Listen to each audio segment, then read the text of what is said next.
বিসমিল্লাহির রহমানির রহিম। আসসালামু আলাইকুম। আমার প্রাণপ্রিয় চাকরি প্রত্যাশী ভাই ও বোনেরা, আপনারা সকলে কেমন আছেন?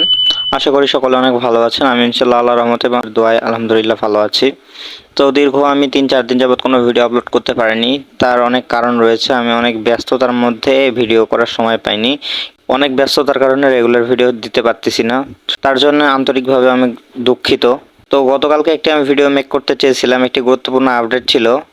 তো ব্যস্ততার কারণে হয়ে ওঠেনি। এটি আজকে শেয়ার করতেছি আজকের ভিডিওতে। তো ভিডিওটি মনোযোগ সহকারে প্রথম থেকে শেষ পর্যন্ত দেখবেন, তাহলে সবকিছু বুঝতে পারবেন। আমাদের যে ডিজি ফুডের বা খাদ্য অধিদপ্তর যে 1377 পদে নিয়োগটি ছিল, সেটির পরীক্ষা কবে হবে এটি আমাদের মূল বিষয়।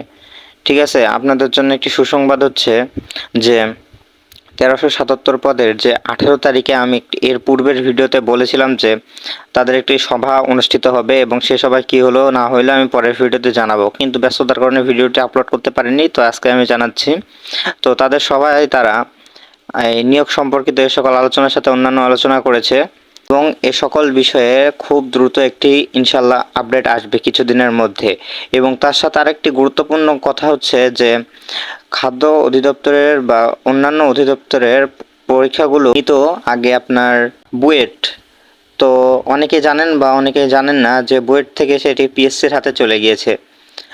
ঠিক আছে, তো পিএসসি সোমবার একটি মিটিং রয়েছে, এবং সেই মিটিংয়ের পর জানা যাবে যে পরীক্ষাগুলো হওয়ার সম্ভাবনা কেমন বা কবে হইতে পারে সে সম্পর্কে ধারণা পাওয়া যাবে। তো সোমবারে পিএসসির মিটিংটি হোক, কি আপডেট আছে না আছে আমি সব জানানোর চেষ্টা করব অবশ্যই।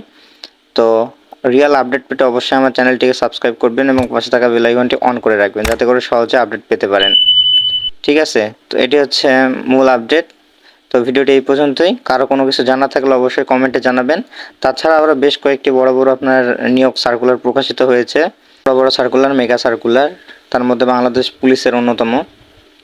তো কারো কোনো কিছু জানার থাকলে বা কোনো সার্কুলার সম্পর্কে যদি জানতে চান বা নতুন সার্কুলার চান, তাহলে অবশ্যই কমেন্ট বক্সে জানাবেন, আমি অবশ্যই দেওয়ার চেষ্টা করব। তো ভিডিওটি এই পর্যন্তই। সকলে ভালো থাকবেন, সুস্থ থাকবেন। আসসালামু আলাইকুম, আল্লাহ হাফিজ।